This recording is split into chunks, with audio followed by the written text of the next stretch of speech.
I'm going to start today's message with a question, and then an illustration, and then the message.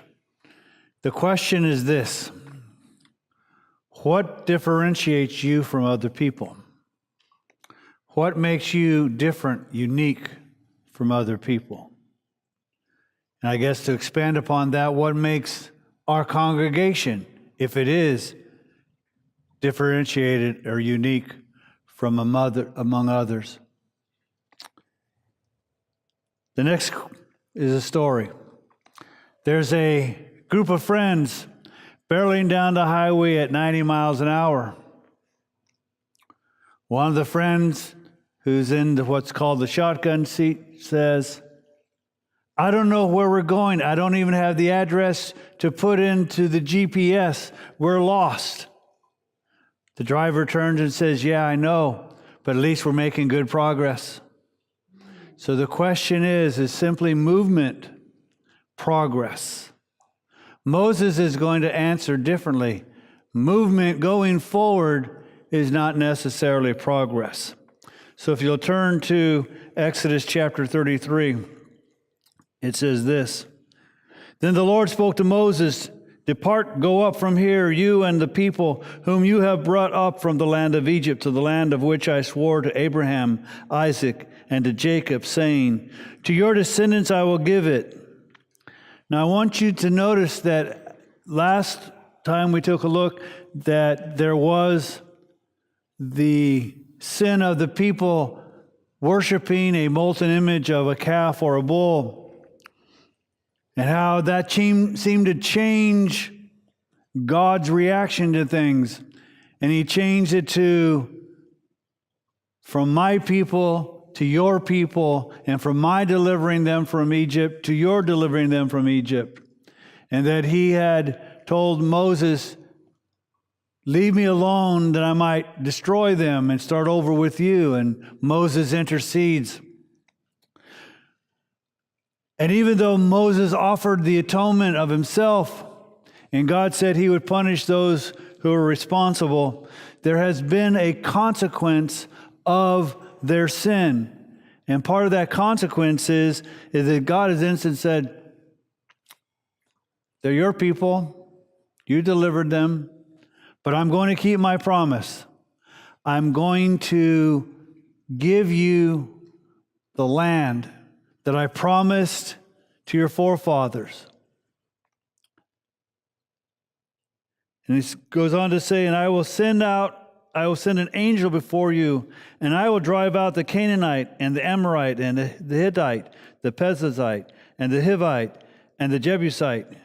Go up to a land flowing with milk and honey, for I will not go up in your midst, because you are an obstinate people, and I might destroy you on the way." So God says, I've had it with you. I'm going to keep my promise. I'm going to deliver you this land. It is a land flowing with milk and honey. I've not changed what the land will be, and what the promise is that it's going to be there, and it's going to, in essence, be heaven on earth. It's going to be rich and plentiful, and there will be opposition, but I'm going to clear it out. The change is, up until now, I led you.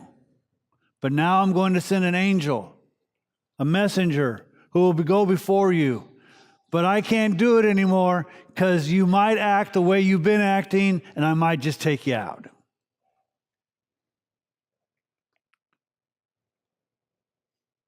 When the people heard this sad word, I might add devastating word. When they heard this sad word, they went into mourning. And none of them put on his ornaments. For the Lord had said to Moses, "Say to the sons of Israel, you are an obstinate people. Should I go up in your midst for one moment, I would destroy you. Now therefore put off your ornaments from you, that I may know what I shall do with you." So the sons of Israel stripped themselves of their ornaments from Mount Horeb onward. So from this point, the people have decided they're no longer going to party. They're not going to dress up.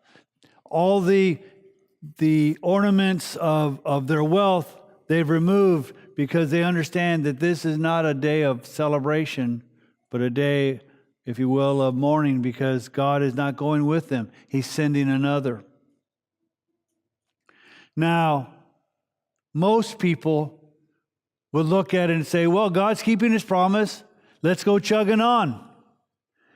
Let's get there. Let's take the promises of God. Yeah, it's kind of sad that we aren't going to have his presence. But after all, what we want is the stuff. We want the promise. So let's go. But Moses has a different attitude. Verse 7.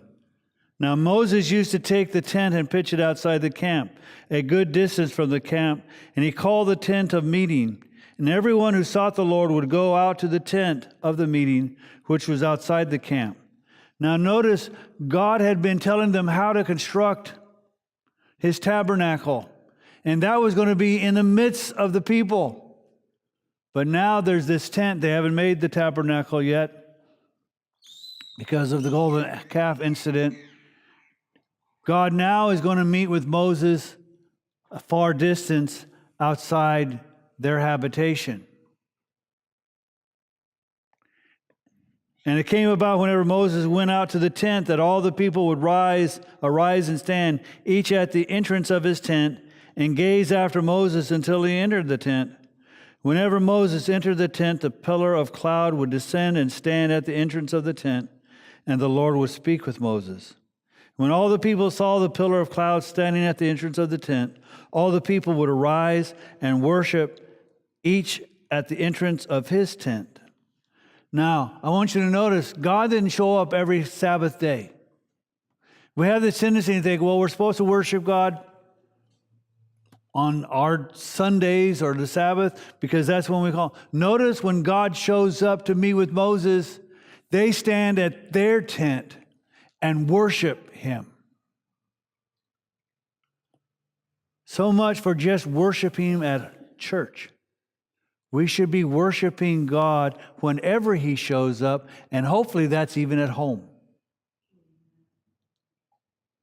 But they stand and they know something's happening because they see God descend by this pillar of cloud upon the tent to meet with Moses. So they know God is still in their presence. It's just that they're having to be at a distance. And thus the Lord used to speak to Moses face to face, just as a man speaks to his friend. When Moses returned to the camp, his servant Moses, the son of Nun, a young man, would not depart from the tent. So I'm going to take the last verse first. Joshua acted, if you will, as a bodyguard. He made sure that no one would enter the tent. He was there to protect the relationship between Moses and God. God would meet with Moses, as it says, as a man would meet face to face. Now, if you've ever read the scripture that says that no man can see the face of God and live, that's still true. This is an idiom to say that Moses is not talking to God through a dream. He's not talking to God through a vision. He's not texting God. He's not using his cell phone to meet with God. That God is in the presence of Moses speaking. There is just as friends used to, I know now, especially younger people will sit at the same table with their family and then text to each other. It's a product of our current culture. But we used to talk face to face. And that's what they're saying, that there was that intimate relationship between Moses and God. He wasn't like the other prophets who received their instructions through a dream. Verse 12. Then Moses said to the Lord, "See, you say to me, bring up this people, but you yourself have not let me know whom you will be sending with me. Moreover, you have said, I have known you by name, and you have also found favor in my sight. Now, therefore, I pray you, if I have found favor in your sight, let me know your ways that I may know you, so that I may find favor in your sight."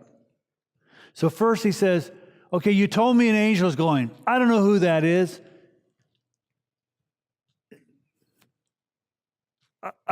That's not good enough. I want to know you. If you've told me I found favor in your sight, and then let me know your ways. Now notice what Moses is asking. He's not asking, that God might show him his power. He's seen God's power. He's seen it by a bush that burned, that it wasn't consumed. He saw it by a staff being made into a snake and back into a staff. He saw the Nile turn to blood. He saw all these signs and wonders that he demonstrated to the Egyptians. He saw God part the Red Sea so that they might walk on dry land. He saw God provide manna. He saw God provide water. He didn't ask for God to show him his power. He's seen God's power. What he's wanting to know is, I want to know you, God. Not just what you do, but who you are. I want to know your ways. Consider, too, that this nation is your people. Moses saying, they're not mine. I don't want them. They're yours. But you've asked me to lead them, so I will lead them, but they're still your people.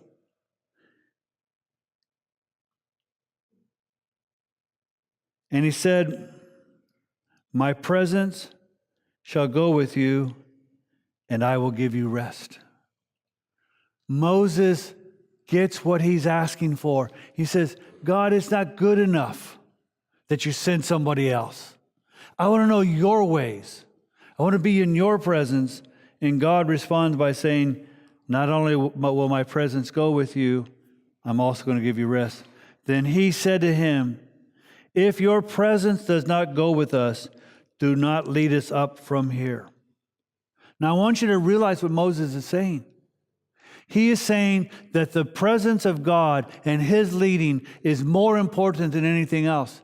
Because I want you to think where they are. God promised them to take them to the promised land, a land flowing with milk and honey. Well, where are they now? In a desert. Moses is saying, I'd rather be stuck in the desert than to have your promises fulfilled if you're not there when we get there. It's not good enough for you to simply make promises and fulfill them and I not know who you are. I need your presence. To me, this shows a very spiritually mature person. Also often in our prayer lives, it is, God, show me your power. God, do this. God, do that. God, I need help. And those are wonderful. We need to pray for those things because there are times when we need his power. But we all too often limit our prayer life to show me your power rather than show me who you are. I would rather have you than your promise. I would rather be in your presence than to be where you told me I'm going.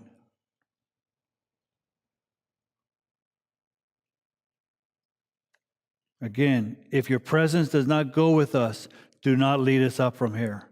For how then can it be known that I have found favor in your sight, I and your people? Is it not by your going with us so that I and your people may be distinguished from all the other people who are upon the face of the earth? Now, I suspect when I asked you the question, what made you differentiated from anybody else? You probably had the natural reaction and said, well, God made me unique, and I have curly hair or straight hair, or I'm white, black, in between, I'm this, I'm that. And you listed a bunch of characteristics. Moses is saying the characteristic isn't that we cut off a portion of our flesh. The characteristic isn't that we're supposed to keep the Sabbath holy. The characteristic is you're with us. Our God is in our presence. And that's what makes us different from all the other nations. And that's what makes believers different from everyone else. God's presence in our lives. For he promised and said, not only I am with you, I will never leave you nor forsake you. He also said that he dwells within us, that we are his temple, his tabernacle, that his presence is there. which I want to respond to someone who once said on our social media, it's really difficult to give thanks to an imaginary person. Let me say this. There are proofs of our God. You can look out into outer space in the farthest reaches of the universe to see the hand of God. You can see in the smallest recesses of the atom the hand of God. You can see our placement in the universe, what they call the Goldilocks placement, not too hot, not too cold, the placement of where God is.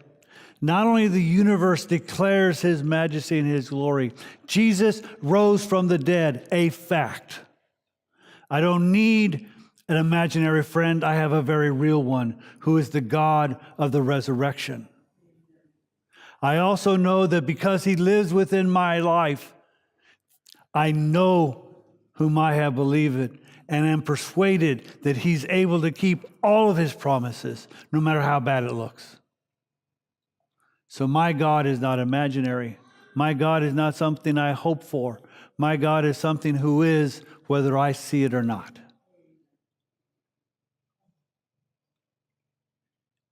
So our church and our people should be distinguished from any other place because we want the presence of God. It's not good enough we fill an auditorium. It's not good enough that we have building programs. It's not good enough that we have various types of ministries. What's only good enough is that we are distinguished by God being in our midst. And driving 90 miles down a highway, hoping to get somewhere, simply isn't good enough. It is better to sit in the desert with God than be on our way. The Lord said to Moses, verse 17, I will also do this thing of which you have spoken, for you have found favor in my sight, and I have known you by name. Then Moses said, I pray you, show me your glory. I want to go further, God. We're talking face to face, and you can tell me, but I want to see who you are. I want to see your glory. I want it to impact me. And he said, I myself will make all my goodness pass before you, and will proclaim the name of the Lord before you. And I will be gracious to whom I will be gracious, and I will show compassion on whom I will show compassion. God says, I'm going to show you who I am. And a part of who I am is my goodness, and it's going to pass before you. I'm going to reveal just how good our God is. We sing about the goodness of God. Moses is going to see it firsthand. Now, it's interesting in this passage, when God tells Moses, I will have compassion on whom I have compassion, and will have mercy on whom I have mercy. Paul picks this up in Romans. In Romans chapter 9, it says this.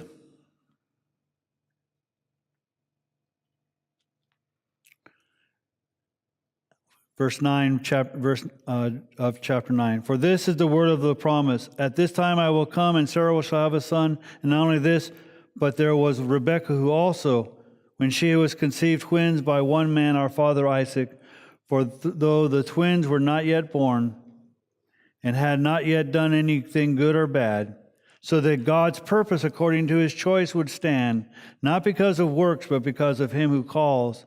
It was said to her, the older will serve the younger, just as it is written, Jacob I loved, but Esau I hated.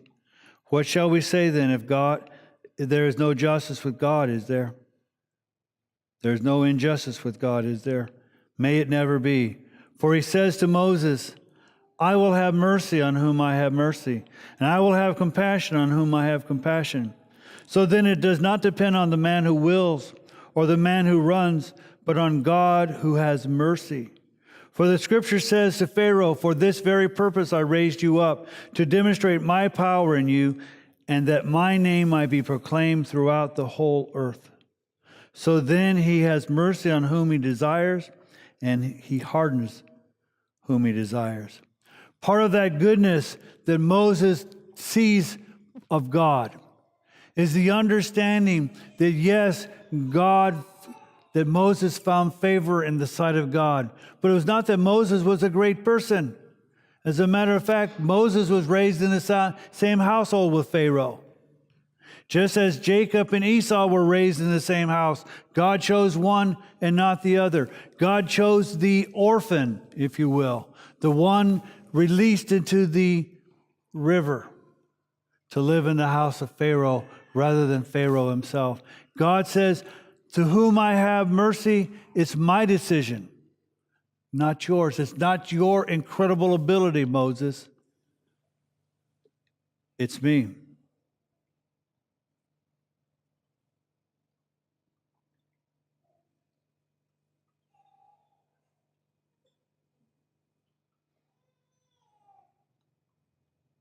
But, verse 20, he said, you cannot see my face, for no man can see me and live. The truth of the matter is, our God is so glorious, so holy, so magnificent, that the human condition cannot see it and live. That's just how awesome our God is. But God didn't leave it to God and say, well, I'm sorry, you're human, I'm not. Maybe another time next day. He gives Moses another opportunity. He says this, then the Lord said, behold, there is a place by me, and you shall stand there on the rock. And it will come about that while my glory is passing by, that I will put you in the cleft of the rock and cover you with my hand until I have passed by. There's a hymn we just sang that talks about that. God says, I'm going to let you see the back part of my glory. You can't see it face to face, but you'll see the remnants of it. But I have to shield you from even that. So I'm going to place you in a cleft of a rock, like a little cave, and I'm going to place my hand there to protect you, so then that you might see.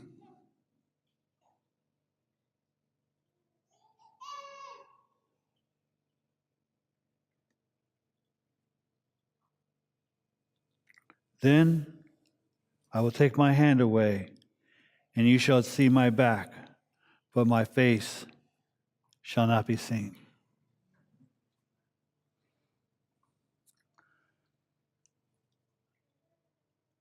The fact that Moses was the lawgiver, and again I dispute that, he was the law translator. God gave the law, he simply gave it to the people. And even though he was revered for that throughout, even to this day, these are the things that make me in awe of Moses' maturity, and how would inspire me to hope to be more like Moses. God, I want to be in your presence. If I'm not in your presence and you're not leading, then I don't want to go. Just leave me here. And then to say, God, I want to know you. Just as Paul prayed for us that we may know him and the power of his resurrection and the fellowship of his sufferings. That was Paul's prayer for us, and that ought to be our prayer for ourselves, that we might know him and that power of resurrection. And that even that is not good enough, that we might know more his ways. Yes, to see his goodness, and to see his holiness, and to see his wrath, and to see his mercy, and to see his compassion, and to see his power, and to see his wisdom, and all of that he is. But instead of just being limited to what a boyfriend we have in Jesus, but that to see that he is the Lamb of God who takes away the sins of the world, to see who he is, to know who he is, and to see His glory. Oh, how bankrupt our prayer life. God do this, God do that, God be here, God do that. And again, there's nothing wrong with that in and of itself. But if you and I are to be different, then we need to be praying, God, show me who you are. Show me not just your power. Show me you. Show me your glory.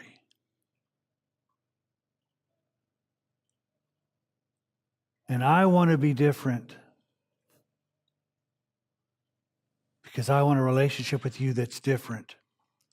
And I want the world to see that I am different because I walk not with an imaginary friend, but with the God of the universe who knows me by name. And I have found favor in his sight. How do I know that? Because Jesus' blood has covered me from all my sins. I don't deserve it. I'm not entitled to it. But God will demonstrate that he shows mercy upon whom he shows mercy. And he took someone like me to show me mercy, which means that he can show someone like you mercy and compassion. So, my prayer for us as a church is to say, God, if you're not going to lead us, then just leave us. But we want you to lead us by your presence, not by someone else, not by an angel, not even by Michael or Gabriel or anybody else that we know about. We want you to lead us. And we want to know you. And we want to see your glory, and we want to proclaim your glory as an individual and as a church, because not of us, but because you are worthy of all of that. And we're not going to be satisfied standing at our tents to worship you. We want to be in your presence. And all God's people said,